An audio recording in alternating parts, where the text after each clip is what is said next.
स्वागत है daily dive news पे। जी हाँ, हम यहाँ पर मौजूद हैं और आपको आज बताने वाले हैं कि किस तरह से दिल्ली में ईवी पॉलिसी 2.0 जारी होने वाली है। जी हाँ, बिल्कुल सही सुन रहे हैं आप कि ड्राफ्ट निकल चुका है ईवी पॉलिसी का, जहाँ पर दिल्ली गवर्नमेंट ने दिल्ली के पॉल्यूशन को कंट्रोल करने के लिए एक नई पॉलिसी को निकाला है। जी, ये अभी तक इम्प्लीमेंट नहीं हुआ है, इसका सिर्फ और सिर्फ ड्राफ्ट निकला है। लेकिन इससे पहले हम आपको बता दें कि इस ड्राफ्ट में दरअसल है क्या क्या। इस पॉलिसी के अनुसार आगे चलकर यानी कि 15 अगस्त 2025 से जितनी भी पेट्रोल, सीएनजी और डीजल की गाड़ियां हैं उनको कहीं ना कहीं इलेक्ट्रिक व्हीकल में कन्वर्ट करने की कोशिश की जाएगी। जी बिल्कुल सही सुन रहे हैं आप। इस ड्राफ्ट के अंदर दिल्ली गवर्नमेंट ने ये जारी करने की कोशिश की है, क्योंकि हम जानते हैं कि दिल्ली में आधे से ज़्यादा पॉल्यूशन सिर्फ और सिर्फ गाड़ियों की वजह से होता है, क्योंकि हर एक घर के अंदर एक से नहीं न जाने कितनी गाड़ियां होती हैं, जिसकी वजह से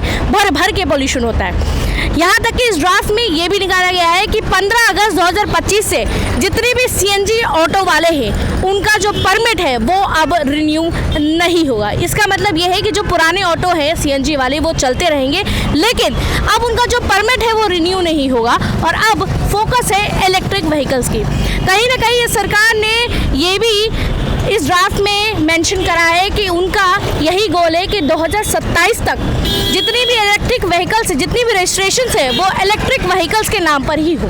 यानी कि प्रमोशन हो रहा है कि जितना हो सके लोग पेट्रोल, डीजल और सीएनजी को अवॉइड करके इलेक्ट्रिक व्हीकल की तरफ चले जाए। कहीं ना कहीं इस पॉलिसी के अंदर ये भी है कि जितनी भी टू व्हीलर्स है, जी हाँ, जैसे कि स्कूटी, बाइक, ये सब पे भी एक तरह से 2026 15 अगस्त में बैन लगने वाला है पूरी तरह से। यानी कि जितने भी टू व्हीलर्स हैं वो 2026 15 अगस्त के बाद आप पेट्रोल, डीजल और सीएनजी पे नहीं चला सकते हैं। जितने भी लोग हैं जिनके पास ऑलरेडी 2 गाड़ियां हैं, उनको अगर वो तीसरी गाड़ी लेते हैं, अगर बाई चांस थर्ड 4 व्हीलर उनको लेना है, तो उनको कंपलसरी है कि वो इलेक्ट्रिक व्हीकल ही ले।